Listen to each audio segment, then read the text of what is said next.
Alors, tiens, j'en profite puisque nous avons en plus maintenant la chance d'avoir la connexion Internet grâce à David qui nous a équipés, mais juste pour que vous puissiez voir et visualiser le site du mouvement des Clionautes sur lequel vous pouvez trouver bien entendu les retours de Clio Conférences et surtout vous pouvez y trouver les conférences de la médiathèque, mais vous pouvez y trouver aussi beaucoup plus. Il y aura 22 vidéos sur les rendez-vous de l'histoire de Blois qui se sont déroulés en octobre dernier et qui avaient comme thème la puissance des images. Nous avions 3 équipes de caméramans et une trentaine de rédacteurs pour faire des comptes rendus de conférences. Dans une certaine mesure, ce sera pour vous une occasion de participer à un événement, mais quand on aime l'histoire, il faut aller à Blois une fois au moins dans sa vie. Ça se fait aussi pour d'autres pèlerinages, mais celui-ci, c'est le pèlerinage des historiens. Et puis, bien entendu, bien d'autres choses que vous pouvez trouver, notamment sur, par exemple, l'image des migrants, avec un compte-rendu de conférence qui se trouve ici, quand les images des migrants révèlent d'abord une crise de l'accueil. Voilà, c'était simplement pour que vous puissiez visualiser ce site. Ensuite, vous pouvez y trouver nos prises de position concernant, par exemple, l'enseignement de l'histoire, puisque vous le savez, les programmes sont sortis il y a quelques jours, et évidemment, nous avons pas mal de choses à dire, même si de ce point de vue, c'est assez positif. Juste un message personnel pour faire preuve, pour manifester ma joie de retrouver Pierre Lombardo qui nous rejoint. C'est un professeur de technologie du lycée Henri IV qui est parti à la retraite en 2001. Il a été mon complice dans une classe particulièrement difficile, cher Pierre. Tu te souviens de la fameuse 5e 2 et de ces 19 élèves. Sur les 19 élèves que nous avions au collège, on en avait 12 qui étaient en mesure éducative, c'est-à-dire suivis par les éducateurs, juges d'instruction, juges des enfants, etc. Comme quoi, on n'a pas attendu quelques épisodes avec un pistolet factice pour savoir ce que c'est les classes difficiles. Et puis aussi, je voudrais saluer Monsieur Figueredo. C'est le père d'une élève, Sarah, une ancienne de mon atelier Sciences Po, qui se poursuit toujours en Henri IV, et j'ai quelques élèves qui sont ici, et qui aujourd'hui, après avoir brillamment fait ses études à Sciences Po, entame une belle carrière. Je suis son parcours, notamment dans les ambassades et autres. Comme quoi, vous voyez, on peut partir de Béziers, et on peut aussi aller sur les chemins de la réussite. Je crois qu'on doit être aussi fiers de ce que nous sommes capables de faire dans notre ville, et de ce que nous sommes capables également de faire dans nos établissements scolaires, dans notre éducation nationale et dans notre service public d'éducation. Voilà ce que je voulais vous dire. Alors évidemment, j'espère que les élèves que j'ai aujourd'hui à l'atelier Sciences Po et qui sont parfaitement dans l'axe par rapport à moi, suivront Sarah sur ces chemins de la réussite. En tout cas, c'est tout le mal que nous pouvons leur souhaiter. Alors, chers amis, nous avons fait le choix, vous le savez, d'être les sentinelles contre l'instrumentalisation de l'histoire. Nous sommes aussi les éveilleurs du débat citoyen et de l'éducation populaire. Et votre présence ici, depuis maintenant la 4e saison, la 4e temporale, comme on dit, montre que ce défi-là, nous avons su le relever. Malheureusement, les défis que nous avons évoqués précédemment, ils ne sont pas encore prêts d'être relevés, comme le défi démographique que nous avons traité avec Yves Montenet, le défi du changement climatique qui a été traité avec David Coquerepart. Je me suis peut-être réservé la part la plus facile, celle du défi du terrorisme. Alors le terrorisme, je crois qu'il faut dire les choses clairement, ce n'est pas un phénomène spécialement nouveau. Je vais en faire l'historique, parce que je pense qu'il faut peut-être se remettre en situation. Et quand on parle aujourd'hui du terrorisme, on parle évidemment des attentats islamistes, on parle de ces phénomènes qui ont touché notre pays il y a finalement assez peu de temps. Je crois qu'il faut prendre de la distance, il faut prendre de la hauteur. Après tout, c'est cela, faire de l'histoire, c'est cela, être historien. Le terrorisme, le mot est apparu finalement très récemment, en 1794, il est apparu dans le dictionnaire de l'époque, il faisait référence à la terreur rouge, ce qu'on appelait la terreur révolutionnaire, Et c'est un mot d'ailleurs qui est purement français. Terrorisme, que l'on a pu reprendre ensuite, The War Against Terrorism, que l'on a pu reprendre en anglais, ce sont des emprunts directs à la langue française, comme quoi nous pouvons être, dans une certaine mesure, novateurs. Le terrorisme, dans le sens moderne qu'il occupe aujourd'hui, doit être considéré comme un moyen de communication destiné à toucher les masses, à créer un double effet, un effet de sidération et un effet de fascination également. Le terrorisme ne se limite pas à l'emploi de la violence politique, ni à la recherche d'un effet psychologique. Donc on le voit, la terreur, c'était terroriser les ennemis de la Révolution, et c'était terroriser avec les moyens et avec la puissance de l'État. C'était l'État centralisateur, c'était l'État jacobin, c'était l'État avec le comité de salut public qui organisait la terreur contre les ennemis de la Révolution avec la loi des suspects et autres épisodes de ce type. Le terrorisme, c'est à la fois une idéologie, mais c'est aussi des moyens. Et ces derniers peuvent d'ailleurs varier selon les époques, selon les évolutions techniques, et notamment selon les moyens de communication. Le terrorisme a introduit également de la part de ses pratiquants, en tout cas de ceux qui s'affirment comme terroristes, une dimension sacrificielle.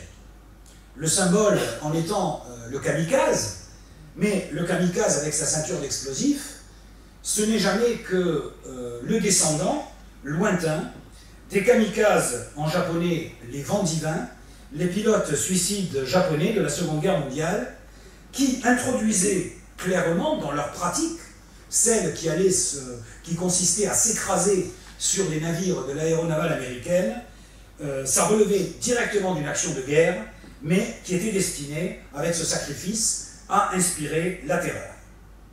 De la même façon, pendant la Seconde Guerre mondiale, on a pu parler de bombardements terroristes, de bombardements destinés à exercer sur les populations civiles une pression, à terroriser la population pour la conduire à influencer la politique de son gouvernement. Guernica, le 27 avril 1937, en Espagne, au Pays Basque, c'est un bombardement terroriste.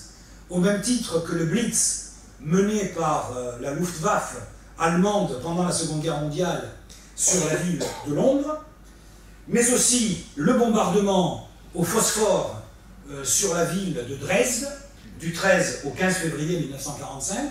Là, c'est l'aviation britannique qui s'est livrée à cet exercice, qui a fait quand même un nombre de morts considérable, probablement 60 000.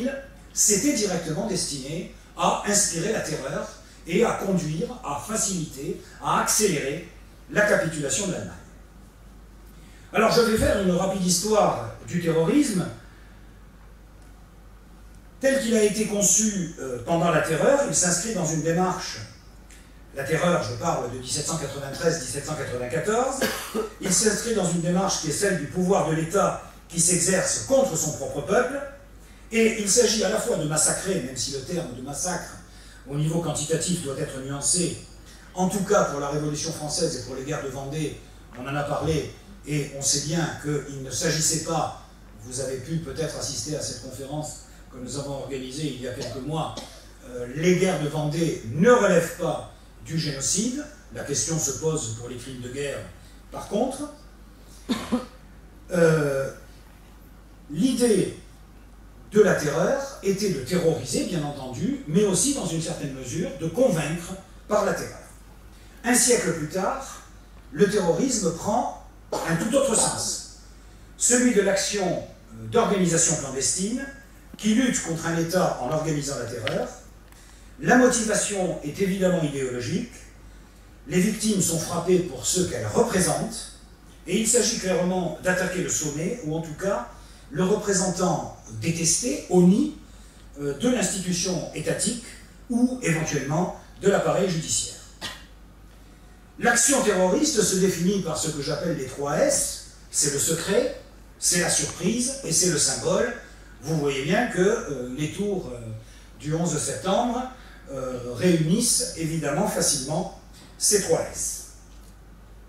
Dans tous les cas, l'attentat et rarement annoncées à l'avance, même s'il peut y avoir des alertes, mais elles sont souvent utilisées à des fins de tromperie. Le principe de l'attentat, c'est qu'il survient au moment où on s'attend le moins. Il doit frapper un symbole, celui de l'État, ou celui d'un système, ou celui d'une civilisation éventuellement, ou celui d'un appareil militaire, l'attentat contre le Pentagone.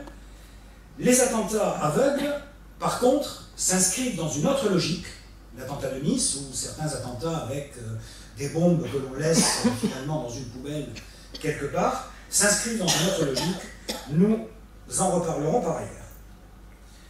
Ce terrorisme d'action directe, j'utilise cette expression, ce n'est pas un hasard, ce terrorisme est apparu pour la première fois officiellement, l'acte de naissance, en 1878, avec l'assassinat du gouverneur de Saint-Pétersbourg par une populiste russe qui appartenait au groupe Narodnaya i Volia, c'est-à-dire liberté et volonté du peuple. Quand on parle des populistes russes, on ne parle pas du populisme tel qu'on utilise cette expression, d'ailleurs largement galvaudée, il faudrait peut-être avoir une discussion dessus. Ce groupe, c'est celui qui tue le tsar Alexandre II, le libérateur, en 1881, dans une rue de Saint-Pétersbourg, à proximité d'un pont, et si vous voyagez dans la Venise du Nord, Saint-Pétersbourg, vous pouvez visiter l'église qui a été édifiée sur le lieu de l'attentat, l'église du sang versé, comme quoi il y avait une référence. Ces groupes, que l'on appelle improprement d'ailleurs les nihilistes, ont pu inspirer la littérature, notamment la littérature russe avec Dostoïevski. Le terrorisme contemporain s'inscrit dans la même logique, avec les mêmes moyens, que ce soit l'engin explosif, que ce soit l'arme à feu ou le couteau, et surtout l'idéologie exprimée par un manifeste. Que le manifeste soit écrit sur un tract que l'on jette au moment de commettre l'attentat, ou évidemment sur une capture vidéo sur les réseaux sociaux. L'assassinat des puissants vise à provoquer l'effondrement du système, à tuer une idée en tuant un homme ou une femme. Je parle d'une femme parce que les femmes ont pu aussi être victimes en tant que telles du terrorisme, juste pour mémoire, parce que c'est aussi une référence de ce que j'appellerais, que l'on appelle aujourd'hui le terrorisme low cost, ou le terrorisme d'opportunité. C'est l'assassinat de Sissi Elisabeth de Wittelsbach, qui était l'épouse de l'empereur d'Autriche François-Joseph. Cette personne a été tuée le 10 septembre 1898 sur les bords du lac Léman par un anarchiste italien. Si je cite ce cas, c'est parce que cet anarchiste italien, dont vous pouvez voir le portrait anthropométrique, qui était franco-italien en fait, Luigi Lucchini, il s'est radicalisé tout seul. On parle d'auto-radicalisation quand on parle aujourd'hui des islamistes. On a un exemple de ce type, et je dirais il a appris dans le journal local de Genève que l'impératrice était dans le coin et qu'elle se promenait tous les jours au même endroit, pratiquement à la même heure, sur les bords du lac Léman, et avec un outil très simple, c'est-à-dire une lime qu'il avait affûtée, il l'a poignardé. Donc, c'est véritablement le terrorisme d'opportunité. Voilà, il est radicalisé, il a envie de commettre un coup d'éclat, il assassine l'impératrice d'Autriche, c'est quand même pas n'importe quoi. Dans la plupart des cas, ces premiers terroristes ont essayé d'éviter ce qu'on appelle les dommages collatéraux. Ceux qui ont vu ou ceux qui ont lu la pièce de Camus, Les Justes, ils savent que cela fait référence à l'attentat de Kaliaïev contre le prince Serge, et ce nihiliste russe renonce au dernier moment à jeter sa bombe, simplement parce qu'il y a les enfants du prince Serge à côté de lui. La mutation dans le terrorisme, il faut la chercher en France, avec les anarchistes français et les socialistes révolutionnaires russes au tout début du XXe siècle. Les bombes ne sont plus ciblées, mais elles sont déposées devant la maison d'un juge comme celle de Ravachol, celles qui sont jetées, alors le terroriste anarchiste Ravachol, qui effectivement pose une bombe dans un immeuble où habite un magistrat, l'immeuble s'effondre, le magistrat d'ailleurs n'a rien, mais il se fait arrêter à la sortie, il est guillotiné, et vous avez cette idée qui est récurrente chez les terroristes, qui est effectivement celle du martyr, puisque c'est finalement quand même, au bout d'un moment, leur sort inéluctable, en tout cas le sort inéluctable qui les attend. On peut retrouver d'autres types d'attentats, celui d'Auguste Vaillant, qui a eu une particularité, il est sans doute un des rares terroristes qui a été condamné à mort et exécuté alors qu'il n'a tué personne. Il avait déposé une machine infernale dans l'Assemblée nationale, il n'a fait que quelques blessés relativement légers d'ailleurs, mais bien entendu, il s'agissait d'atteindre un symbole même qui était le symbole de la République. Là aussi, les anarchistes ont eu, à l'égard de ce qu'ils appelaient la République bourgeoise, ils ont mené des actions particulièrement violentes qui ont pu d'ailleurs à un moment donné se situer à la lisière du banditisme et du grand banditisme. Je pense notamment à la bande Abono. Le principe de l'attentat aveugle, cette fois-ci, il s'agit de poser une bombe. Émile Henry qui pose une bombe au café Terminus à la gare Saint-Lazare. Là, par contre, ça fait 4 morts. L'idée, c'est de montrer que nul n'est innocent, puisque par nature, toute personne qui ne combat pas pour la cause est complice du système. Et vous voyez que ça peut vous amener à penser à ce qu'on a pu voir beaucoup plus récemment, je pense à l'attentat de Nice et à d'autres attentats lorsque l'on mitraille une terrasse de café. Évidemment, ça donne, ou une salle de concert, vous voyez un peu dans quelle logique se situe ce type d'action. Après, l'idéologie n'est pas la même.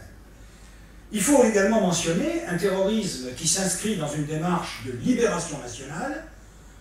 Dans les Balkans, c'est quelque chose qui a été très largement pratiqué. L'insurrection nationale de Macédoine, qui est très mal connue, l'organisation révolutionnaire intérieure macédonienne, donc au sud de l'ex-Yougoslavie, est sans doute le seul État qui, quelque part, glorifie un épisode révolutionnaire, puisqu'il y a eu la constitution pendant 10 jours d'une république autonome, la république de Kruševo, qui est une petite ville de Macédoine au sud de la ville de Skopje, et vous avez un monument commémoratif qui est très exactement la représentation d'une bombe. On peut apprécier l'esthétique du monument, mais c'est quand même quelque chose d'assez exceptionnel, ce qui veut dire quand même qu'il ne faut pas imaginer forcément que l'attentat terroriste, même s'il peut aujourd'hui, en tout cas nous en Occident, dans cette Europe qui s'est constituée finalement depuis un siècle et surtout depuis la fin de la Seconde Guerre mondiale de façon pacifique, l'action violente, l'action extrême n'est pas forcément marquée par une vision négative. La preuve, on est capable, en Macédoine, aujourd'hui, d'en faire un monument commémoratif, puisque l'organisation révolutionnaire intérieure macédonienne, en 1893, choisissait la lutte armée et des attentats ciblés contre les troupes ottomanes, puisque ça se situait à ce niveau-là. D'un certain point de vue, l'attentat de Sarajevo relève clairement du terrorisme, et il faut le savoir, pendant toute la période de la monarchie yougoslave, le royaume des Serbes, des Croates et des Slovènes, de 1918 à 1941, jusqu'à l'invasion de l'Allemagne, et ensuite la République socialiste de Yougoslavie jusqu'à son éclatement après les accords de Dayton en 1995, a glorifié la personne de Gavrilo Princip, c'est-à-dire celui qui a été à l'origine, enfin celui qui a commis l'attentat de Sarajevo le 28 juin 1914, et lors de mes voyages dans la Yougoslavie socialiste, lorsque je me rendais à Sarajevo, je pouvais me trouver à l'endroit exact, il était gravé sur le trottoir, l'endroit où les pieds de Princip étaient incrustés sur le trottoir, donc sur le ciment, l'endroit d'où il avait effectivement tiré les coups de feu mortels contre l'archiduc et l'archiduchesse. Donc on retrouve bien, et dans la Yougoslavie titiste, il y avait même un musée juste en face du lieu de l'attentat qui était consacré à Gavrilo Princip, considéré comme un héros national. Aujourd'hui, on a remplacé cette plaque et on a mis à Sarajevo une plaque commémorative en faveur de la paix. C'est beaucoup plus général et certainement beaucoup plus consensuel. Dans un autre genre, avec une organisation de type militaire, l'armée républicaine irlandaise a déclenché une véritable guerre civile qui a abouti à la partition de l'île en 1949. Les tensions ont repris en 1972 avec le dimanche sanglant, et puis, très largement, un cycle de représailles menées par l'armée britannique et des attentats menés par une tendance de l'IRA Provo, a très largement ensanglanté l'île. Quand je dis l'IRA Provo, c'est l'IRA provisoire, par opposition à l'IRA officielle, qui avait officiellement renoncé à la lutte armée. La lutte pour la décolonisation a évidemment été un terrain favorable au développement de cette forme d'action, difficilement capable de s'affronter à partir de 1956 aux forces françaises présentes en Algérie. La direction politique du FLN a fait le choix de pratiquer l'attentat, y compris aveugle, plus ou moins ciblé en direction des populations européennes. Alors un exemple, c'est l'attentat du Milk Bar du 30 septembre 1956, qui fait 11 morts. Un terrorisme qui a suscité un contre-terrorisme également, l'attentat de la rue de Thèbes dans la Casbah d'Alger, dont on considère qu'officiellement il a fait 16 morts et 57 blessés, probablement beaucoup plus. Un des arguments qui est donné aujourd'hui par les autorités algériennes, c'est de considérer que cet attentat de la rue de Thèbes, qui a suscité les réactions terroristes du FLN, et que finalement, ce n'est pas le FLN qui a commencé. Alors on ne va pas s'engager dans un débat sur les responsabilités sur la guerre d'Algérie, ce ne serait pas vraiment le lieu ni le moment, mais on peut éventuellement en parler dans un autre contexte.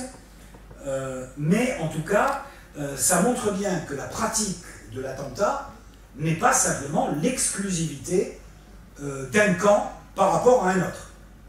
Ce sont des escadrons de la mort qui étaient menés par l'extrême droite au sein des Européens d'Algérie.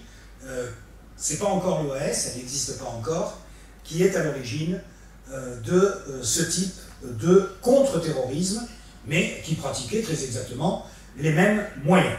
Là aussi, c'était l'attentat aveugle.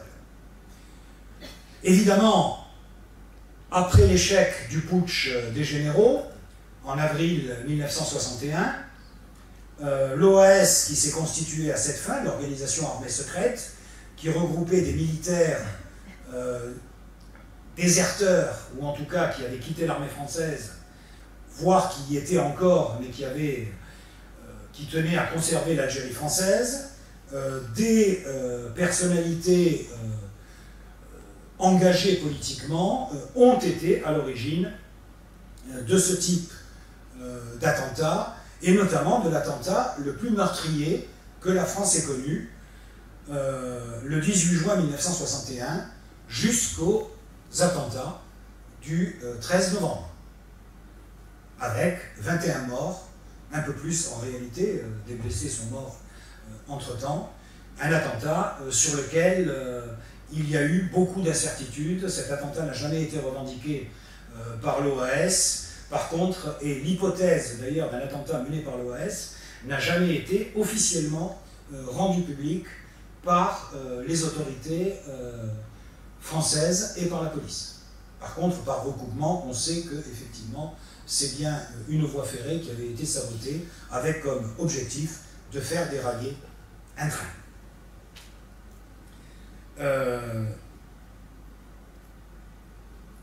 Alors on peut considérer que jusqu'au 11 septembre 2001, sous des formes diverses, sur des terrains différents, avec des moyens techniques différents également, tout ou presque a pu être inventé.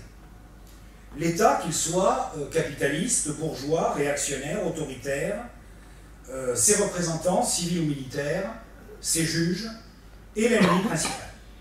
Le terrorisme s'inscrit donc dans un objectif révolutionnaire, et ces groupes ont pu avoir des réseaux de sympathisants plus ou moins proches, y compris dans la mouvance intellectuelle, comme Cesare Battisti, qui est actuellement d'ailleurs réfugié au Brésil. Il est sous le coup d'une condamnation par contumace en Italie.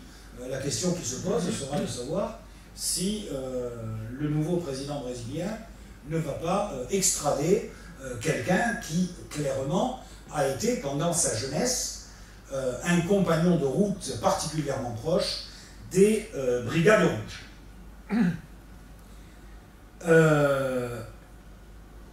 Le terrorisme doit être présenté également comme un terrorisme de contrainte.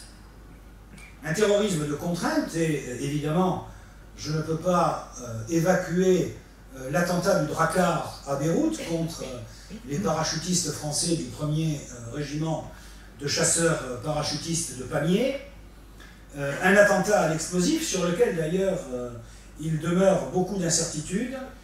La question est de savoir si c'est bien un camion porteur de 1 tonne 400 d'explosifs ou si le bâtiment n'avait pas été miné préalablement. Ce terrorisme est un terrorisme qui s'inscrit dans un territoire donné. Il vise à chasser un occupant, à chasser une puissance étrangère, et dans une certaine mesure, il peut y avoir des interactions. Je pense au terrorisme des talibans. C'est à la fois un terrorisme qui vise à chasser une puissance étrangère, c'était l'Union soviétique, ça a été les troupes de l'ISAF, et notamment les troupes américaines, mais également françaises et autres. Il faut quand même ne jamais oublier que 89 de nos soldats sont morts lors de l'intervention en Afghanistan. Elle s'inscrit clairement dans une continuité. Chasser l'occupation étrangère, chasser l'occupant étranger pour poursuivre son implantation, notamment aujourd'hui, et là il y a aussi un lien évident entre terrorisme et criminalité transnationale, pour pouvoir poursuivre son action, particulièrement rentable et qui lui permet de se financer dans le trafic de stupéfiants. On peut trouver également dans ce terrorisme de territoire l'action de certains États. Je pense notamment aux actions terroristes qui sont menées par les groupes islamistes au Cachemire, à la zone disputée entre l'Inde et le Pakistan, avec des mouvements comme Jamaat al-Ismaïlia, qui sont clairement inspirés, et ça rappelle tout à fait Sarajevo, par les services de renseignement de l'armée pakistanaise. Tout comme l'attentat de Sarajevo était inspiré indirectement par les services de renseignement de l'armée serbe, avec notamment cette organisation terroriste qui s'appelait la Main Noire. Ce terrorisme de contrainte, on peut aussi l'appeler instrumental, il est transnational, il s'exporte. Il peut constituer un élément de menace, mais aussi de négociation, et il vise à obtenir un avantage précis. Alors en réalité, la France a connu ce terrorisme transnational plus ou moins téléguidé par des États, l'Iran, le Hezbollah, tout comme des attentats menés par le groupe islamique armé qui était en relation directe avec la guerre civile qui avait lieu à ce moment-là en Algérie. L'idée, c'est d'imposer une relation de coercition, de donner le retentissement médiatique maximum. Ces attentats avaient lieu en général vers 17 h, juste avant l'ouverture du journal de 20 h. Il n'y avait pas encore les chaînes d'information en continu, et l'attentat a été calculé de façon à ce que les chaînes de télévision puissent avoir le temps de faire le montage pour faire l'ouverture du journal de 20 h avec l'attentat terroriste et évidemment susciter cet état de sidération que recherchent les organisations terroristes qui les inspirent. Alors évidemment, les trois modèles terrorisme territorial, terrorisme de contrainte, terrorisme de coercition, s'inscrivent parfois se mélangent, ont des interférences, se mêlent de façon parfois inextricable, et on peut voir des terroristes exercer un chantage à objectif limité, mais dans le cadre d'une lutte de libération nationale, tout en se réclamant d'une finalité globale, comme l'effondrement du capitalisme international ou la victoire du califat. Alors le terrorisme, sous ses diverses formes, peut-il avoir une justification morale ou pratique? Sur le plan moral, comment désigner? Et vous allez voir que ce n'est pas aussi simple. Par exemple, lorsque l'on parle du Hezbollah, au Liban, les Hezbollahi, c'est-à-dire les djinouds, les moudjahidines, les guerriers, les fidaïs, comme vous voulez, ils portent tous des noms d'ailleurs de guerriers, ils ne se revendiquent pas comme terroristes. Luttent-ils, et ils ont d'ailleurs de ce point de vue-là atteint leurs objectifs, pour libérer le Liban Sud de l'occupation israélienne, et donc sont-ils des combattants pour la libération nationale d'une partie du territoire libanais, ou sont-ils des terroristes? Sujet qui n'est pas évident. Je ne donnerai pas une réponse catégorique. Le Hezbollah a pu être considéré comme une organisation terroriste, il l'est toujours, en tout cas, dans la liste des organisations terroristes états-uniennes.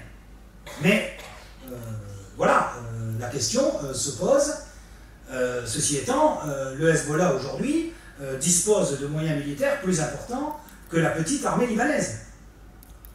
Donc, une situation qui n'est pas très simple à démêler.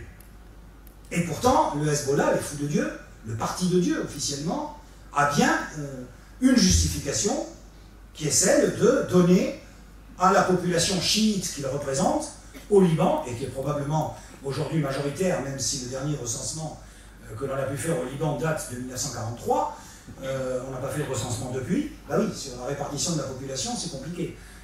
Parce qu'aller faire un recensement au Liban avec un système qui prévoit une constitution de type confessionnel, pas facile, parce qu'évidemment les enjeux sont énormes. Donc, sur le plan moral, comment différencier un résistant, un combattant de la liberté, d'un terroriste? Quelle fin justifie quel moyen et contre quel adversaire? Les Allemands, pendant l'occupation, en France, considéraient les résistants français comme des terroristes, puisqu'ils menaient des campagnes d'attentats ciblées le plus souvent, mais parfois semi-aveugles, le groupe Manouchian lançant des grenades sur des terrasses de café qui étaient, il est vrai, très largement occupées par des soldats de la Wehrmacht. Enfin, le garçon de café n'était pas forcément membre de la Wehrmacht non plus. Mais bon, voilà, c'est l'attentat le 21 août 1941 du métro Barbès contre l'aspirant Moser, un élève officier, ma foi, c'était pas un SS, c'était pas la Gestapo, il faisait partie des troupes d'occupation. C'est le choix politique qui a été fait par le Parti communiste de créer finalement une dynamique qui était finalement ce que l'on appelle le cycle provocation-répression. La répression devant servir à mobiliser les Français autour de la résistance. Cet attentat a d'ailleurs été à l'origine d'une affaire particulière et d'un certain point de vue, le terrorisme suscite aussi des réactions, alors évidemment très différentes selon les époques. L'attentat du métro Barbès en 1941, il a suscité de la part de l'appareil judiciaire français du gouvernement de Vichy une réaction spécifique. C'est-à-dire que pour venger l'attentat, pour se venger de l'attentat contre l'aspirant Moser, attentat revendiqué par le Parti communiste français, le ministre de l'Intérieur de l'époque, Pucheux, a décidé de punir le crime sans attendre en faisant exécuter, avec la guillotine, 6 militants communistes. Le problème, c'est qu'il fallait les trouver. On avait des militants communistes qui étaient en prison depuis quelques mois. Donc, on a créé un tribunal que l'on appelait les sections spéciales, et on a appliqué, ça a été la première et la seule fois dans l'histoire où l'on a appliqué une justice rétroactive, puisqu'on pouvait être sûr d'une chose, c'est que les 6 communistes, donc 3 ont été exécutés pour une première vague et les 3 autres ont été exécutés ensuite, mais y compris des magistrats qui étaient très clairement maréchalistes. De toute façon, la quasi-totalité de la magistrature française avait prêté serment de fidélité au maréchal Pétain, à l'exception de quelques personnes. Même ces juges maréchalistes, au bout de la 3e condamnation à mort, ont refusé de siéger, et pour faire exécuter les communistes restants, c'est-à-dire les 3 autres, il a fallu créer un nouveau tribunal qui était composé d'un seul magistrat en activité ou en retraite. C'est-à-dire qu'on est allé sortir un retraité pour effectivement prononcer ces 3 condamnations à mort. Alors évidemment, je ne vais pas faire de comparaison, mais ma réflexion, c'est que le terrorisme peut susciter la mise en place d'un dispositif spécifique que j'appellerai par définition extraordinaire, et dans notre pays, alors évidemment, il n'y a pas eu d'application de loi rétroactive, mais depuis 1986, je ne vais pas vous en faire la lecture et je ne vais pas vous les présenter toutes, mais la législation antiterroriste n'a cessé de se développer, de se préciser, d'évoluer en fonction, évidemment, des évolutions techniques. Ça commence en 1986 avec la promulgation de la loi relative à la lutte contre le terrorisme et les atteintes à la sûreté de l'État. Elle permet de mettre en place des dispositions extraordinaires en matière de garde à vue. La garde à vue peut être de 96 heures au lieu de 24 en justice ordinaire. Les peines sont alourdies. L'incrimination d'apologie du terrorisme est introduite dans la loi.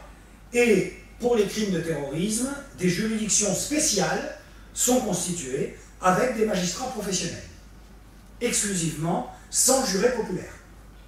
Ce qui là aussi est une rupture avec les principes du droit français, dans lequel les cours d'assises sont composées de magistrats professionnels et de jurés populaires. Alors je vais évidemment passer sur ces différentes dispositions. Il faut savoir que, par exemple, dans la lutte contre le terrorisme, le dispositif Vigipirate a été mis en place en 1995. Il s'appelle aujourd'hui OPINT, Opération Intérieure, Opération Sentinelle, et elle mobilise en permanence 7000 soldats sur le territoire national dans des missions qui sont aujourd'hui des missions qui ont évolué depuis maintenant 1 an. Il ne s'agit plus de missions de protection statique, parce que les soldats devenaient des cibles, mais de patrouilles mobiles, véhiculées, comportant un groupe de combat, c'est-à-dire 7 personnels avec tous leurs dispositifs. Il faut savoir quand même que cela pèse énormément sur l'armée de terre, essentiellement, avec de lourdes contraintes et un coût budgétaire qui est loin d'être anodin, puisque les opérations Sentinelles représentent plus de 1 million d'euros par jour. 1 million d'euros par jour. Parce qu'il faut payer les soldes, et il faut payer, notamment pour les simples soldats, la prime de 45 € par jour pour opération intérieure qu'il a fallu instaurer parce que l'armée française connaissait un taux de désertion et d'attrition, comme on dit dans le langage militaire, extrêmement élevé à cause de ces opérations sentinelles. Les soldats transformés en vigiles de supermarché, forcément ça commençait à poser quelques problèmes. Je vais aller relativement vite donc, sur tout ce qui relève des dispositifs législatifs.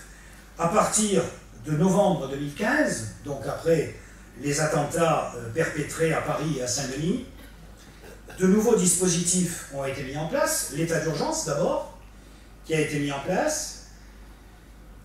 Cet état d'urgence d'une durée de 3 mois facilite un certain nombre d'actions des services de police et de renseignement et autorise les rétentions administratives ou les interdictions du territoire. Elles ont pu être utilisées à d'autres fins que pour lutter contre le terrorisme islamiste. Elles ont été utilisées contre des militants de la cause environnementale au moment de la COP 21, au moment de la conférence de Paris. Donc, plusieurs dispositifs législatifs ont été mis en œuvre. Le dernier qu'il faudrait imputer à l'actuelle majorité présidentielle, c'est la promulgation de la loi qui renforce la sécurité intérieure et la lutte contre le terrorisme. C'est le journal officiel du 31 octobre. Et plusieurs mesures qui se trouvaient dans l'état d'urgence et qui donc étaient des mesures exceptionnelles qui ne devaient durer que 3 mois, même si ça pouvait être prolongé, et ça l'a été à plusieurs reprises, sont désormais inscrites dans la loi. C'est la possibilité de fermeture de salles de spectacle, de débits de boissons, de lieux de réunion, l'interdiction de manifester, qui peut être prise par les autorités de police, notamment la préfecture de police de Paris. Des mesures ont été prises également contre la radicalisation. Des mesures ont été prises, c'est quelque chose qui est difficile à faire passer dans le droit français, c'est beaucoup plus fréquent dans le droit italien, les politiques dites des repentis, qui permettent de négocier les peines si les renseignements qui sont donnés sont suffisamment significatifs et arrivent à démanteler les réseaux. C'est également le régime de la consultation des données du fichier des passagers du transport aérien qui a finalement été adopté. Alors, aujourd'hui, bien entendu, je parlerai, pour terminer, du terrorisme islamiste. Aujourd'hui, on assiste quand même, et je dirais depuis le début du XXIe siècle, donc depuis 2001, à de nouveaux terrorismes. Et je ne mets pas le terrorisme islamiste, ou en tout cas celui commis au nom de l'islam ou d'une idéologie mortifère qui s'en revendique, dans le même sac. D'abord, la frontière entre le terrorisme et la violence ordinaire est devenue de plus en plus poreuse. Alors, ce n'est pas, là non plus, une nouveauté. Des pratiques de la mafia sicilienne contre les représentants de la justice et de l'État relevaient clairement de l'action terroriste. L'assassinat au pistolet automatique du général des Carabiniers Della Chiesa, le 3 septembre 82, j'étais en Sicile à ce moment-là, les juges Falcone, le 23 mai 92, Borsellino en juillet 92, j'étais en Italie du Sud à ce moment-là, les moyens d'action d'élimination, plus exactement, relèvent clairement des méthodes terroristes avec l'utilisation de très grosses quantités d'explosifs, pratiquement 1,5 tonne pour le juge Falcone, disposé carrément sur l'autoroute. Le juge Falcone se déplaçait avec un convoi blindé, 1,5 tonne d'explosifs, bon, il n'est pas resté grand-chose. Les cartels colombiens ont eu la même approche, en éliminant des représentants de l'État qui les empêchaient de faire leurs affaires, du moins ceux qui ne pouvaient pas corrompre.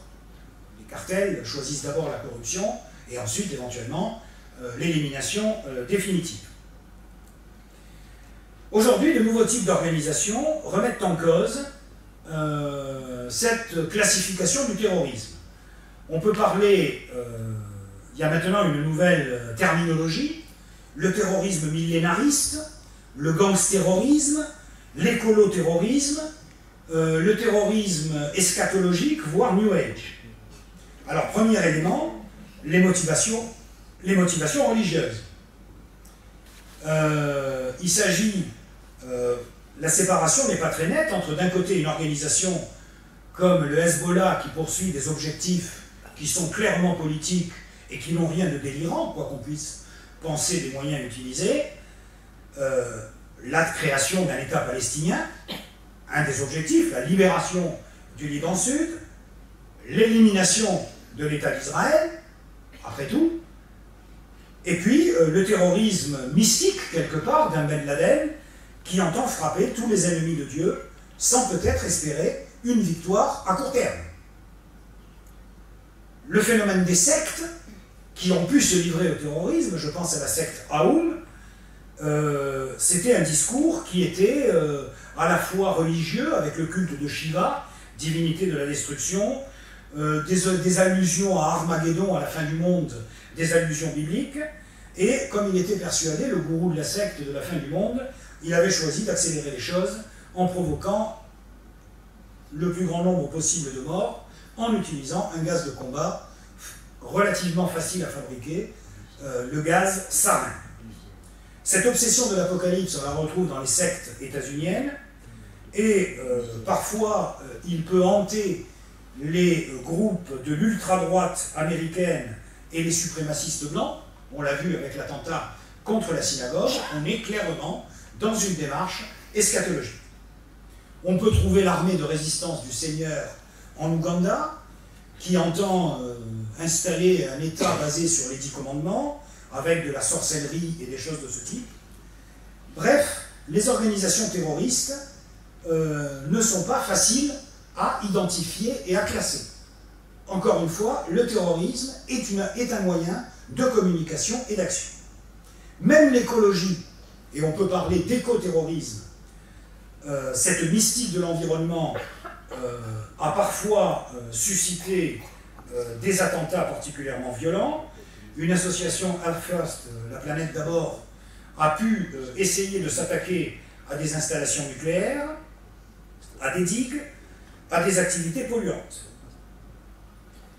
Il y avait même une vision comme quoi il fallait totalement détruire l'espèce humaine et la civilisation au profit de Gaïa, la mère nature. Parmi les plus actifs et les plus agressifs, on peut aussi trouver les Amis des animaux.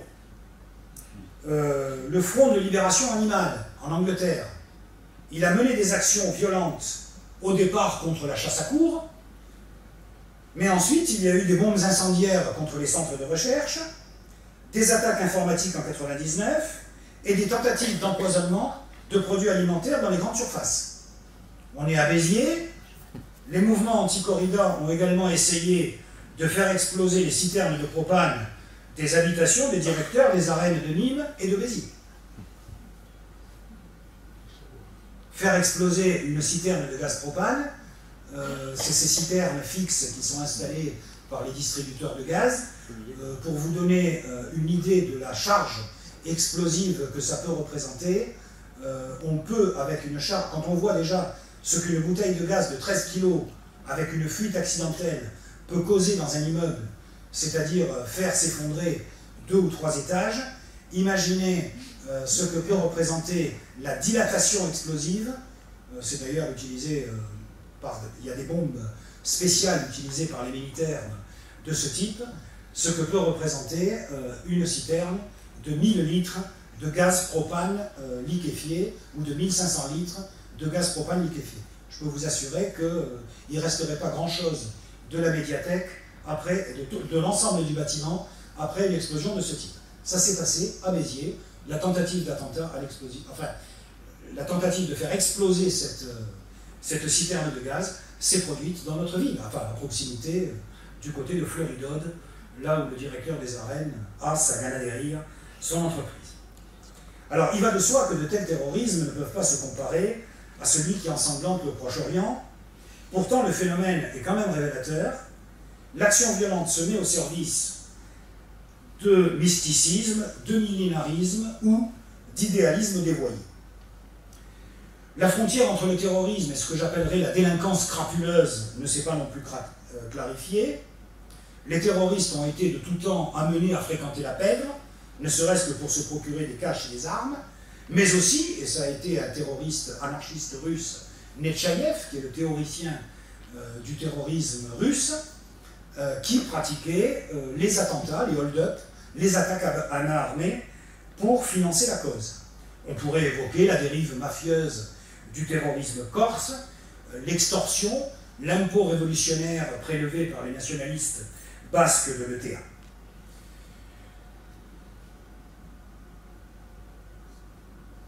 La guerre contre le terrorisme, c'est évidemment le grand bouleversement qui a suivi le 11 septembre. Le terrorisme est devenu l'ennemi principal. Ce changement de statut, ou si l'on préfère cet hommage de l'hyperpuissance adverse de War Against Terrorism, a une portée qui est encore difficile à mesurer. La proclamation en septembre 2002 d'une nouvelle stratégie de sécurité nationale des États-Unis marque un changement géopolitique majeur. L'ennemi n'est plus doté de puissantes armées et de grandes capacités industrielles, mais ce sont des réseaux tapis dans l'ombre qui sont capables d'infiltrer des sociétés ouvertes et de retourner contre elles les armes de la technologie. On peut parler de cyberterrorisme, par exemple, ça fait aussi partie de ce sur quoi on travaille. Le terrorisme, c'est plus simplement une affaire de police morale. Il mobilise tous les moyens de l'hyperpuissance américaine au nom des droits de l'homme, de la liberté politico-économique et de sa sécurité. Les États-Unis, notamment avec le Patriot Act, se sont voués au contrôle sécuritaire total de la planète pour éradiquer le péril terroriste. Et c'est tous les dispositifs qui étaient au départ déployés pour lutter contre l'Union soviétique, qui ont été mis au service avec les systèmes d'écoute généralisés.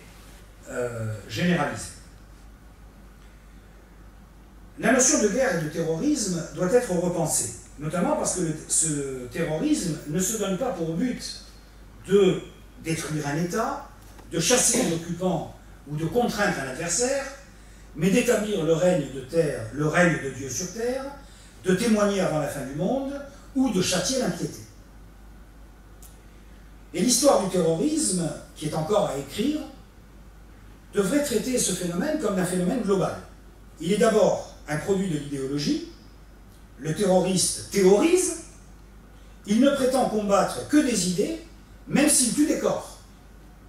Il est aussi réponse à des contraintes et opportunités stratégiques ou technologiques. Et pour comprendre, il faudrait comparer avec plus d'un siècle de recul. C'est pour ça que j'ai fait cette introduction historique. Les formes d'organisation, que ce soit les sectes, les réseaux, les partis clandestins, les branches armées, les milieux favorables, l'intelligentsia, qui a pu avoir beaucoup de sympathie, par exemple, pour la bande Abadère, en Allemagne, ou de la sympathie pour les groupes comme les Brigateros ou les mouvements Prima Linea ou Lotta Continua en Italie. Des modes d'expression, un communiqué de 26 pages, une cassette, un poème, un site internet, une vidéo, des cibles symboliques, et puis des rites, un rituel spécifique, l'attentat à l'explosif que l'on va commettre avec une ceinture d'explosifs, en faisant en sorte que la tête ne soit pas détruite, de façon à ce que la tête puisse se présenter devant Dieu pour atteindre le paradis. Enfin bon, il y a toute une espèce de ritualité autour de cela. Alors pour le terrorisme islamiste, et c'est là-dessus forcément que je vais terminer, le nouvel affrontement qui oppose l'islamisme à la démocratie libérale traverse toutes les couches sociales et touche tous les continents. L'actualité du terrorisme suscite un débat qui va très loin, et notamment sur l'islam, sur le fait de savoir si l'islam est compatible avec la démocratie, sur la place que l'islam fait aux femmes, sur la violence que l'on peut trouver dans le Coran, tout en sachant qu'elle est également présente dans la Bible, l'intégration des musulmans, le développement au sein de la communauté musulmane d'un antisémitisme spécifique, sans parler de ce mot particulièrement discutable que l'on appelle l'islamophobie. La quasi-totalité des crises et des conflits de l'après-guerre froide ont engagé des combattants islamistes, de l'Algérie jusqu'à la Somalie, en passant par le Soudan, le Yémen, la Tchétchénie, les Balkans, le Sahel, le Golfe, etc. Alors, précisons un certain nombre de points. L'islam est une religion, l'islamisme est une idéologie, le terrorisme est une forme d'action. L'islamisme désigne une idéologie d'inspiration religieuse qui poursuit un objectif politique, qui peut éventuellement utiliser le terrorisme comme forme d'action, je viens dit, éventuellement. Le recours à la violence associe l'islam politique au terrorisme. Et cet islam politique revendique une forme théocratique de gouvernement. Alors paradoxalement, alors que l'islam est une religion individuelle, qui désigne pour le musulman l'homme soumis à Dieu, l'islamiste est un militant qui se reconnaît à son action politique et à son prosélytisme, c'est-à-dire qu'il veut imposer sa vision de l'islam. Il s'agit donc de ramener les musulmans tièdes dans le droit chemin, que ce soit au niveau vestimentaire, au niveau alimentaire, au niveau des rites et des comportements. C'est pendant cette période où se développait dans les années 70-80 le terrorisme d'extrême gauche, le terrorisme révolutionnaire, celui d'Action Directe, qui a été une émanation des GARI, des groupes révolutionnaires, des groupes d'action révolutionnaire internationalistes, et qui était lié à la lutte contre l'Espagne du général Franco au milieu des années 70. C'est pendant cette période, entre 70 et 80, donc la bande Abadère et les Brigades Rouges, que l'islam politique s'est développé. Alors il n'y a pas de rapport, mais l'islam politique s'est développé, et quelque part, les groupes terroristes d'extrême gauche ont pu servir, quelque part, d'exemple ou d'inspiration. Le point de départ a été celui de la révolution iranienne en février 1979, et dans son sillage, dans l'islam chiite, différents partis ou groupements chiites ont pu se développer, comme le Hezbollah au Liban, qui a été créé en 1989. Dans le monde sunnite, l'islamisme révolutionnaire s'est développé autour de Saïd Qutb, extrêmement important. Son livre de base, qui s'appelle « Les chemins de l'islam », se trouve sur la table de nuit de tout terroriste en puissance. C'est lui qui donne cette inspiration d'un djihad mondial, du martyr, qui, pour le Coran, est la mort apparente dans la guerre pour Dieu et qui apporte les récompenses paradisiaques. Vous trouverez ce document sur Clio Conférence, si vous voulez, la bibliographie et les références. Cet islamisme sunnite radical s'est développé à partir de la guerre d'Afghanistan, à partir donc de l'invasion soviétique en 1979, décembre 1979, alors que les pays arabes à la même époque cherchaient plutôt à combattre le communisme en utilisant l'islamisme. C'était l'époque où l'on voulait arabiser les programmes d'histoire, notamment en Algérie et en Tunisie, où justement on créait des salles de prière avec la bénédiction des autorités universitaires dans les campus pour lutter contre les étudiants d'extrême gauche, l'université de Al Aouina en Tunisie, et ainsi de suite. Et puis c'est évidemment la première guerre du Golfe, en réalité la seconde, celle qui suit la guerre Iran-Irak, qui a la présence occidentale en Arabie Saoudite, l'opposition des islamistes, avec Oussama Ben Laden qui, après avoir été un intermédiaire entre les États-Unis et les services pakistanais pour acheminer des armes, s'est engagé dans le djihad mondial avec le développement d'une branche de son organisation, Al-Qaïda, dans la péninsule arabique. Elle a été à l'origine de plusieurs attentats meurtriers en 1996. Pour le cas français, j'ai envie d'évoquer, parce que ça me touche personnellement, le djihadisme français de 1996.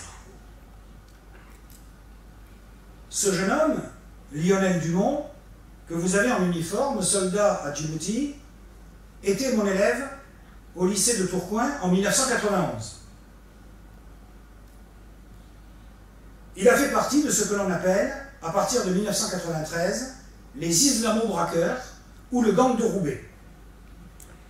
Ce sont deux Français convertis à l'islam, Christophe Cazes et Lionel Dumont, élevés dans des familles de catholiques pratiquants. Ils se sont convertis à l'islam. Je pense qu'il s'est converti juste un petit peu de temps avant que je ne l'ai en classe. Je l'ai eu en classe de terminale en 1991.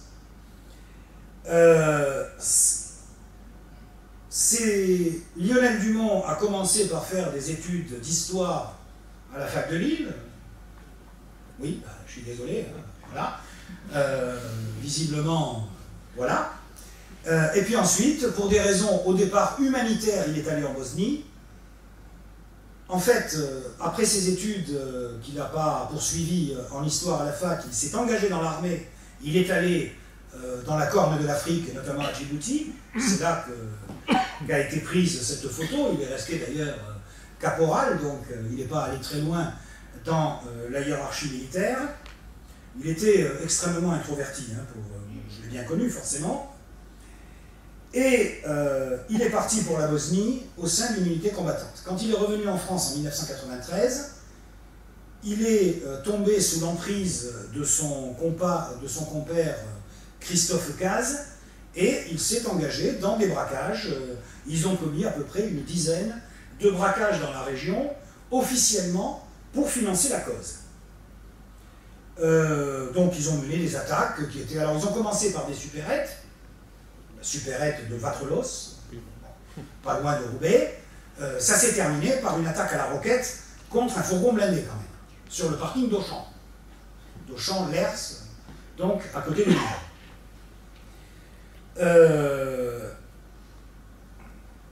Une partie du gang a été interceptée le 29 mars 1996 à Roubaix. Une partie du gang s'est laissée brûler vive dans la maison. Lionel Dumont et son compère se sont enfuis. Son compère a été abattu par le GIGN quelques heures plus tard. Par contre, Lionel Dumont a pu se réfugier en Bosnie. Il a été intercepté par la police bosniaque. Il a commis des attaques à main armée, tué un policier. Il parvient à s'échapper en 1999 de sa prison de Sarajevo et il est finalement arrêté à Munich en 2003. En 2005, il est jugé à Douai. Il est condamné à 30 ans de réclusion criminelle avec une peine incompressible pour les 2/3. Il a été jugé en appel en 2007 et il devrait sortir de prison en 2023. On a évoqué son nom en 2017, en juillet, à propos d'une filière terroriste qui se trouvait à Molenbeek, en Belgique. Et il semblerait qu'à partir de sa prison, il ait suscité, ou en tout cas, il ait pu inspirer des préparations d'attentats qui ont été déjouées justement par une collaboration policière franco-belge. Donc voilà une trajectoire qui est antérieure au 11 septembre, et largement antérieure. Quelque part, c'est pas un hasard. Alors, quelle est la particularité de ce terrorisme islamiste aujourd'hui? Et comment, dans une certaine mesure, on pourrait espérer relever le défi qu'il nous lance?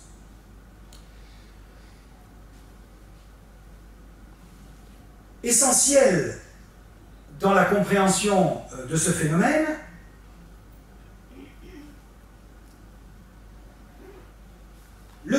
le takfir, c'est-à-dire littéralement l'excommunication.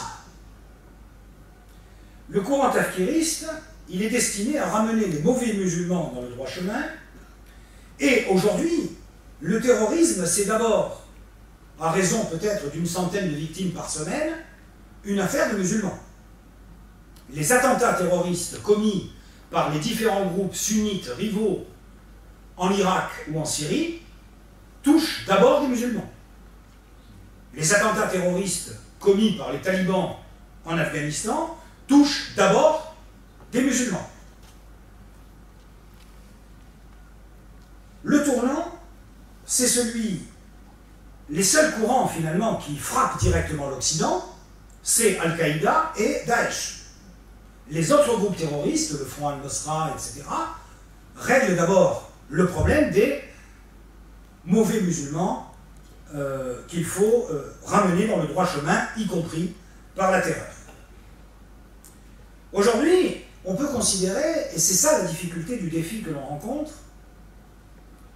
qu'il existe deux types de tendances qui peuvent aller jusqu'au terrorisme au sein de l'islam sunnite.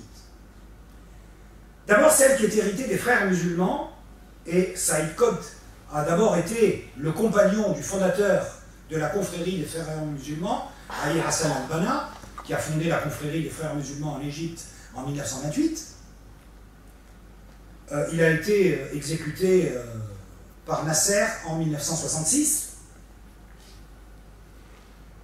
Et de l'autre côté, la tendance des salafistes.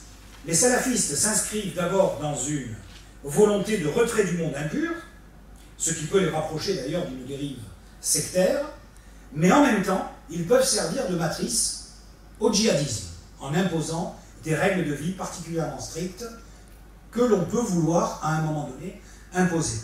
Mais dans la plupart des cas, je pense notamment à Amélie Coulibaly, je pense aux deux frères pour les attentats contre Charlie.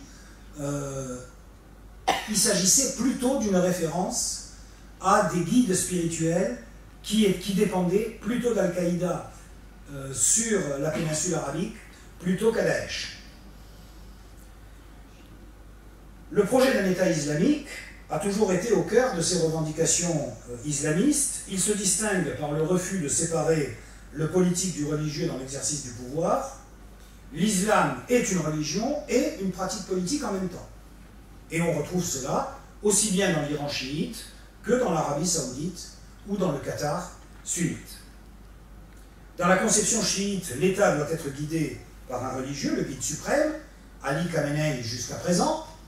Le problème, c'est qu'il commence à se faire vieux et que la question se pose de sa succession. Et croyez-moi, ça ne va pas être simple, parce qu'il s'agit quand même de donner une orientation aujourd'hui dans un Iran qui souffre de plus en plus du fait des sanctions américaines. Sur quoi cela va-t-il déboucher? Très franchement, on n'en sait rien. Et j'ai quand même clairement un peu envie de dire que la politique de rétorsion économique menée contre l'Iran par les États-Unis, mais qui nous implique aussi, puisqu'il a fallu qu'on soit contraint de suivre les États-Unis dans leur logique, tout cela risque d'avoir des conséquences, notamment en termes de durcissement du régime iranien, voire même de dérives qui pourraient inciter le régime iranien à favoriser des campagnes de contrainte, comme on a pu le voir dans des attentats qu'on a vus précédemment. Je ne dirais pas que les mêmes choses produisent automatiquement les mêmes effets, mais il faut tout de même y penser. Aujourd'hui, dans le domaine chez les sunnites, on va dire qu'il y a deux courants. Et derrière ces deux courants, qui sont des courants théologiques et religieux, on retrouve en réalité le Qatar et l'Arabie saoudite. Alors, selon le choix que l'on peut faire, je ne vais pas vous demander de choisir, vous pouvez choisir comme inspirateur l'union des oulémas musulmans qui sont idéologiquement inspirés du message politique des frères musulmans que l'on a retrouvé dans l'Union des organisations islamiques de France et que l'on retrouve aujourd'hui dans ce mouvement qui s'appelle Musulmans de France, qui est un cache-sexe de l'UOIF et qui tient un discours qui est un discours très clairement communautariste au sein de la société française. Je crois qu'à un moment donné, il faut dire les choses, sans langue de bois. Donc, cette union des oulémas musulmans, elle est politiquement proche du Qatar. De l'autre côté, vous trouvez la Ligue des oulémas musulmans, l'union d'un côté, la Ligue de l'autre, de tendance salafiste. Alors, pour être clair, al-salaf, c'est de la tradition, c'est ceux qui veulent revenir à l'islam des origines, tel que le revendiquent les wahhabites, c'est-à-dire cette secte héritée de la pensée hanbalite, qui, au XVIIIe siècle, s'est alliée à la tribu des Saouds, et qui a inspiré, qui a servi de socle idéologique, à la conquête par Abdelaziz ibn Saoud et la constitution de l'Arabie saoudite, constitution en tant qu'État, en 1932. Les plus radicaux de ces deux courants ont rejoint la lutte armée, et ces mouvements extrémistes ont transposé la guerre idéologique Union des oulémas contre Ligue des oulémas. Cette guerre idéologique a été transposée sur le terrain politique et militaire, y compris par des actions violentes. À ces deux tendances se rajoutent ceux dont j'ai parlé tout à l'heure, c'est-à-dire les tafkiristes. Les tafkiristes désignent ceux que l'on appelle les kafirs, les mécréants qui ont perdu tout droit à la protection en tant que musulmans et qu'il est donc licite d'éliminer. Ça explique d'ailleurs pourquoi, notamment au moment de la constitution de l'État islamique d'Irak et du Levant, ISIS, d'Irak et de Syrie, si vous voulez reprendre cet acronyme, les yézidites, qui sont un mouvement syncrétiste qui associe des traditions zoroastriennes anciennes, des religions de l'Iran ancien, ont été considérés comme non musulmans, et donc il était licite de les réduire en esclavage, alors que dans le Coran, un certain nombre de règles extrêmement strictes sur l'esclavage sont en théorie mises en œuvre. Aujourd'hui, l'extension du terrorisme islamiste est directement liée au monde de l'information et de la communication, mondialisé et hyper-connecté, et le tafkirisme aujourd'hui se diffuse dans des discours, dans des vidéos, j'en regarde énormément. On y trouve toujours le même discours sur les réseaux sociaux. On peut assister avec ce discours qui est un discours culpabilisant. En fait, quand on reçoit ce type de message, alors évidemment, vous vous doutez bien que ça m'ébranle assez peu dans mes certitudes, mais sur des esprits un peu plus faibles culturellement et autres, j'ai la faiblesse de penser que je peux résister à ce type de propagande en ce qui me concerne, même si ça m'a valu quand même, à un moment donné, des enquêtes de sécurité, parce que justement, je passais mon temps forcément à me documenter. Ah oui, si je veux vous parler du terrorisme islamiste, il faut bien que je me renseigne. Donc voilà. Du coup, d'ailleurs, j'ai dû installer un VPN, c'est-à-dire un système qui permet de crypter mes connexions de façon à éviter de déclencher des alertes qui seraient peu justifiées, d'autant que pour certaines activités que j'ai par ailleurs, ça pourrait éventuellement poser problème. Bon, j'ai dû quand même donner quelques explications. C'est de cette façon-là que l'on arrive à des radicalisations individuelles, et donc je reviens sur ce terrorisme low cost, souvenez-vous, de cet ouvrier italien qui va pointer Élisabeth d'Autriche, des radicalisations individuelles qui peuvent conduire à des attentats low cost, comme l'attentat de Nice, finalement, avec des voitures, avec des tournevis, avec des hachettes, sur des soldats. L'attentat de Nice, qui frappe indifféremment des musulmans et des non-musulmans, s'inscrit parfaitement dans cette logique. Les victimes sont par définition toutes coupables et toutes responsables, dès lors qu'elles ne combattent pas pour la cause. Il s'agit de combattre les idées anti-islamiques, de combattre la laïcité, de combattre la démocratie, de combattre la débauche des femmes, évidemment. Et cette idéologie mortifère, elle vise explicitement à semer le chaos à l'échelle nationale, en espérant un changement de l'ordre mondial. L'islamisme, il doit être, et je terminerai là-dessus, analysé sous l'angle de la radicalisation, et d'un certain point de vue, il peut être difficile de différencier la radicalisation du passage à l'acte terroriste.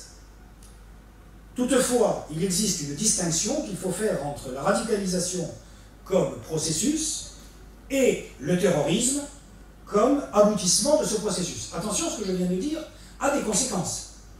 Ça veut dire qu'il faut être particulièrement vigilant sur les signes de radicalisation qui montrent le début d'un processus. Ça ne veut pas dire qu'il va être achevé, mais qui peut éventuellement l'être. Et donc conduire au passage à l'acte. D'où la détection, d'où la veille sur les réseaux sociaux. Avec évidemment les difficultés difficiles de mettre un gendarme, spécialiste d'ailleurs de l'islamisme, d'ailleurs, en prime, c'est quand même pas évident, derrière chaque ordinateur portable. Pas évident. Faire reculer l'islamisme radical, c'est finalement aujourd'hui relever le défi terroriste. Est-ce que nous en avons les moyens? La réponse, elle est à chercher à deux niveaux. Il y a évidemment la réponse sécuritaire, et de ce point de vue-là, les États modernes, les États de droit ont mis en place des dispositifs qui sont plus ou moins affinés. On dispose aujourd'hui d'un arsenal législatif extrêmement complet. Je vous dis, ça fait 30 ans que nous avons des lois antiterroristes qui se perfectionnent au fur et à mesure, notamment pour les écoutes, les interceptions des réseaux, etc. C'était des phénomènes que l'on a... On faisait des recherches dans des bouquins, dans des cahiers, etc. Aujourd'hui, ce sont les ordinateurs portables, les téléphones, qui sont évidemment les supports et les vecteurs de ce type de message. La réponse, elle est aussi à chercher d'un point de vue théologique. Elle est à trouver au sein de l'islam lui-même. Et c'est de cette façon-là, je pense, que l'on pourra relever le défi terroriste. Nous sommes toujours à la recherche de cet islam des Lumières, au sens où il faut comprendre, philosophie des Lumières, qui a touché le monde occidental à la fin du XVIIe siècle et pendant le XVIIIe siècle, et qui a donc touché une Europe chrétienne, et qui serait une réponse à un obscurantisme moyenâgeux. Ce serait trop sévère pour évoquer le Moyen-Âge, même si effectivement l'obscurantisme des Wahhabites notamment trouve son inspiration dans un islam médiéval qui est apparu au XIVe siècle. Moi je suis très surpris par l'ignorance, notamment au sein de la communauté musulmane, j'ai même envie de dire surtout au sein de la communauté musulmane, des autres traditions de l'islam, comme le soufisme, qui s'inscrit dans une introspection et en même temps comme une ouverture aux autres pensées, aux autres dimensions philosophiques. Au niveau d'un pays comme la France est un pays musulman. On peut considérer qu'il y a à peu près 5 millions de personnes qui sont de culture musulmane. Ça n'en fait pas pour autant des musulmans pratiquants. Et ça n'en fait bien entendu pas pour autant des personnes qu'il faudrait suspecter d'une quelconque dérive djihadiste. Mais, incontestablement, il faudra un jour que l'on se décide à mettre l'accent sur un islam de France, et je dis bien sur un islam de France, et en aucun cas d'un islam en France, ce qu'on a eu tendance à faire par paresse intellectuelle, mais aussi parce qu'on ne veut pas fâcher des pays amis, comme le Maroc, et des pays clients, bons clients d'ailleurs, comme l'Arabie Saoudite, ou le Qatar, ou quelques Émirats du Golfe, qui pourraient, et la France pourrait peut-être, je le pense sincèrement, comme le chercheur connaît ça, participer aussi en tant que tel à l'organisation de la conférence islamique. Et y apporter justement ses spécificités et la réflexion philosophique sur l'islam, comme sur toute autre pensée théologique, peut s'y imposer. Alors la réponse à ce défi terroriste, je terminerai là-dessus, elle dépendra de notre capacité à briser 3 cercles vicieux. Celui de l'idéologie qui oppose les partisans d'un sens de l'histoire qui mène à la mondialisation et à la société de l'information, et ceux de l'abolition de l'histoire. Le deuxième cercle vicieux, c'est celui de la technologie et des fragilités de nos systèmes qui nourrissent les tactiques adverses de contagion. Et enfin, celui de la stratégie, où la logique de l'ennemi absolu et la logique de l'ennemi unique se nourrissent sans fin. Je vous remercie.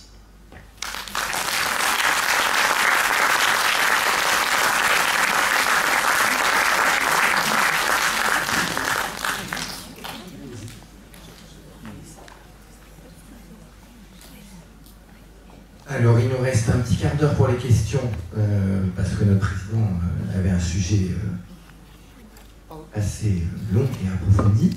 Donc, il y a une première question là. Moi, je vais m'occuper de l'autre côté, alors. Excuse-moi, je n'ai pas l'habitude de parler, mais... Allez-y, monsieur. À propos de... Il y a une forme de terrorisme qui me semble... Je n'ai pas eu le temps de parler. C'est ce qui s'est passé à Gare Gaulois de l'Italie. La longue agonie d'Aldemoro séquestré dans un quartier entièrement bouclé et les soi-disant brigades rouges. Quelles sont vos lumières là-dessus? Ça se passe dans les journaux. Alors très vite là-dessus. C'est la période dite des années de plomb en Italie. Qui ont arrêté le mouvement social.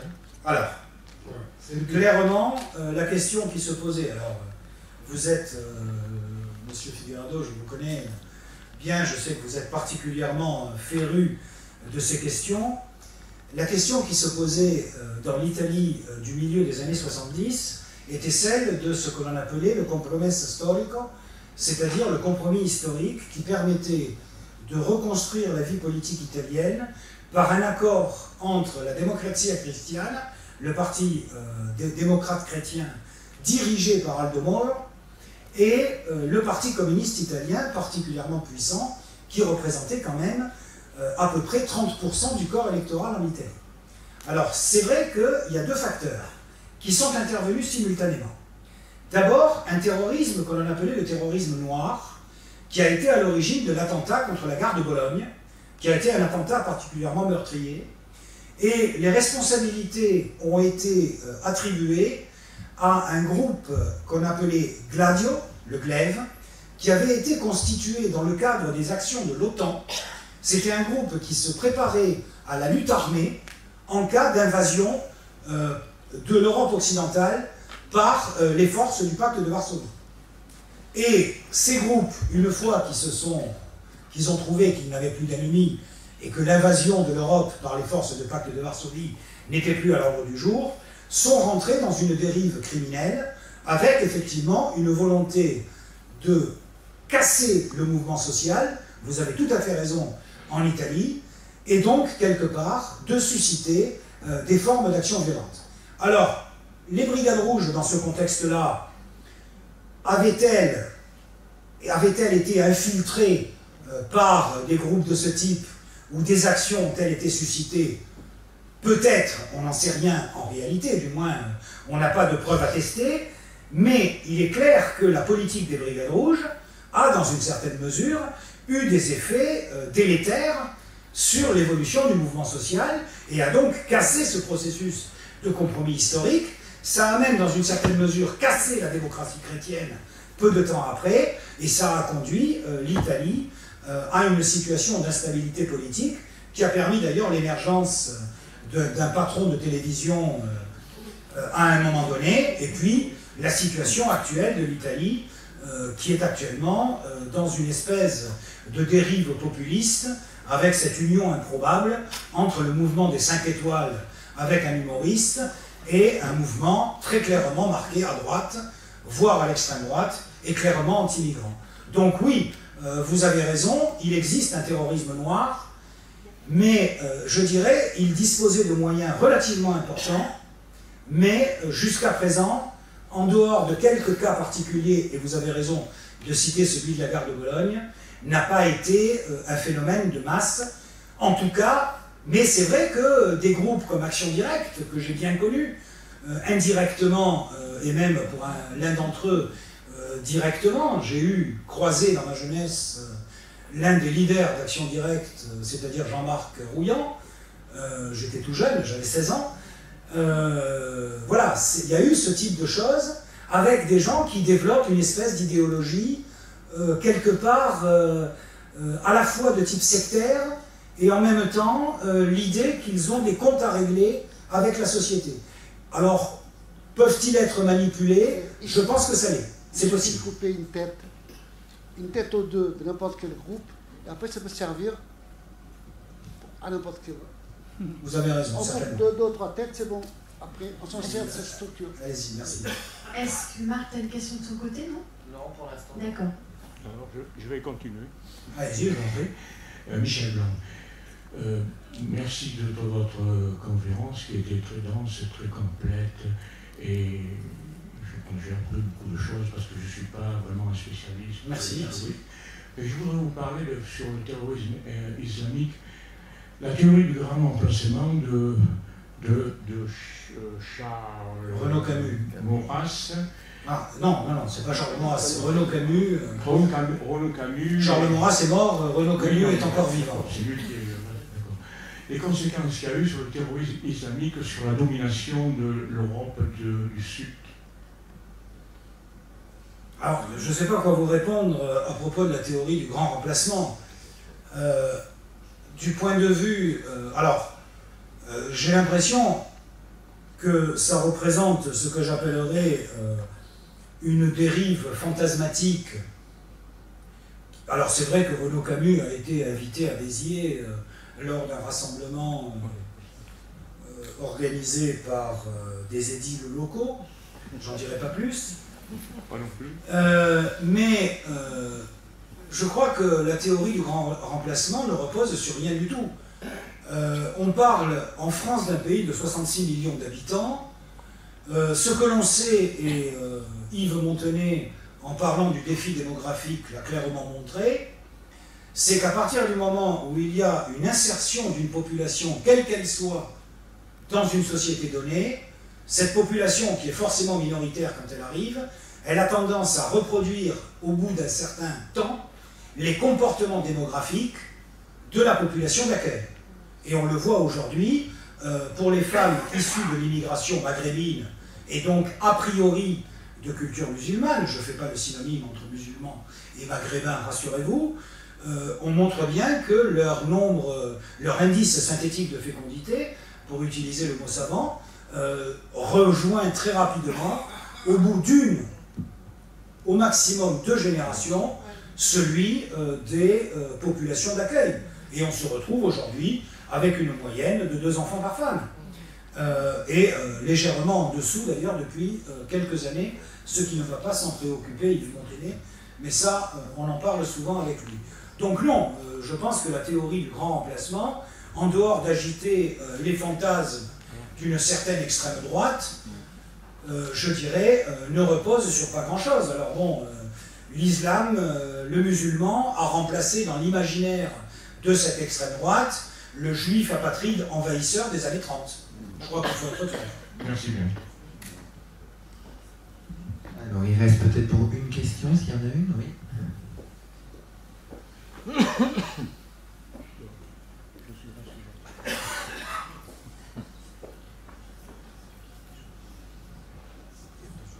Oui, bonsoir, j'aurais une affirmation, une question.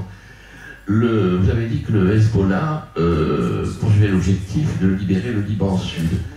Mais je crois savoir qu'aucun chef d'État occidental n'a voulu s'asseoir à une table avec le Hezbollah au motif que le Hezbollah vise avant tout la destruction d'Israël, donc mettre en route un génocide. La question, c'est, d'après vous, quel objectif pourrait poursuivre notre ministre de l'Éducation nationale en prescrivant le fait d'apprendre l'arabe dans nos classes élémentaires? Alors, je vais commencer. Je me retrouve dans la position qui est tout à fait confortable et que j'assume parfaitement de parler pour le ministre de l'Éducation nationale. Je l'ai rencontré il y a une quinzaine de jours au rendez-vous de l'histoire de Blois. Notre échange a été particulièrement cordial et c'est un ministre pour qui j'ai un très grand respect. Je n'hésiterai pas à le dire, y compris dans mon établissement d'origine, le lycée Henri IV, où quelques trublions auraient tendance à s'inscrire dans une démarche négative, systématique, dont on pourrait se passer. Fin de la parenthèse. Je vais donc vous répondre là-dessus. Il n'est pas question, monsieur, d'apprendre l'arabe à l'école élémentaire, c'est faux.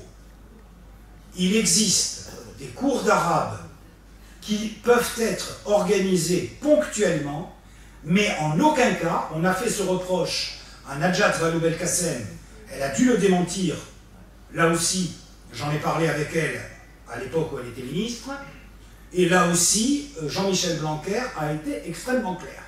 Par contre, et là c'est celui qui a connu dans sa jeunesse des cours d'arabe, et qui n'a qu'un regret, c'est de ne pas les avoir poursuivis. L'arabe, notamment l'arabe littéral, est une langue de civilisation et de culture.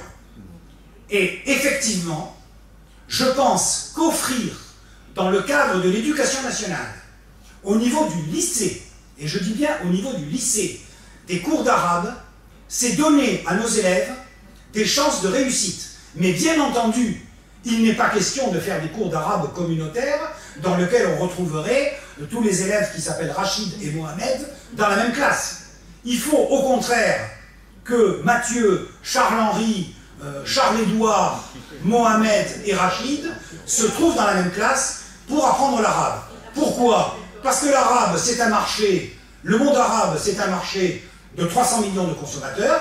Ce sont des pays qui peuvent présenter un intérêt économique pour notre pays. Et croyez-moi, un arabophone dans le monde de l'entreprise, il peut très facilement trouver sa place. Sans compter qu'on a besoin aussi de gens qui parlent l'arabe, ne serait-ce que pour lutter justement contre l'islamisme et le fondamentalisme. Un des problèmes aujourd'hui que l'on a, c'est que l'on manque de spécialistes, à l'exception d'ailleurs de Gilles Kepel, que je connais bien par ailleurs, que l'on manque de spécialistes sur le monde arabe qui soient clairement arabophones. Ça, c'est le premier point. Le deuxième point, en ce qui concerne l'affirmation à propos du Hezbollah, que les choses soient claires. la question du Hezbollah, c'est qu'il existe aujourd'hui comme parti, il existe comme mouvement communautaire, puisqu'il s'agit de représenter la communauté chiite au Liban, et cette communauté chiite, elle est démographiquement majoritaire. C'est en même temps les représentants d'une minorité, enfin d'une majorité sociale, puisque dans la société libanaise, les chiites sont les moins, j'allais dire, riches, ou en tout cas les plus pauvres. Et donc le Hezbollah est devenu chargé de toutes ces références. Alors ensuite, que le Hezbollah annonce dans son programme qu'il veut la destruction de l'État d'Israël, je vous l'accorde absolument. Le terme de génocide, par contre, je pense que c'est un terme qu'il faut utiliser avec énormément de précautions, que dans les esprits les plus tordus, on puisse considérer que c'est très bien, et que, y compris Benjamin Netanyahu, sont allés chercher comme théorie que le grand mufti de Jérusalem aurait inspiré Hitler pour lui donner l'idée de la Shoah. Ça fait partie des délires d'une certaine extrême droite israélienne qui exerce une influence de plus en plus forte sur le gouvernement israélien. Mais je pense qu'Israël mérite mieux que ces jugements lapidaires. Israël mérite surtout de vivre en paix, et Israël mérite aussi d'être défendu. Alors effectivement, qu'aucun chef d'État occidental ne se soit assis à la même table que le Hezbollah, nous sommes bien d'accord. Il faudra, mais vous savez, à un moment donné, si on ne parle pas à son ennemi, on n'a aucune chance de faire la paix avec lui. Si on ne parle qu'à ses amis, forcément, on risque de tomber d'accord très vite.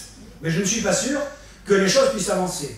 Et donc, un jour ou l'autre, il faudra espérer que ces mouvements, que ce soit le Hamas ou le Hezbollah, puissent évoluer, y compris en leur sein, comme on peut espérer que l'islam pourra évoluer lui aussi.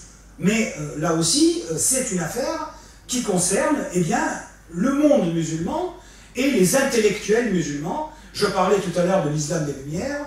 Je pense qu'on a besoin, effectivement, de cette lueur d'espoir.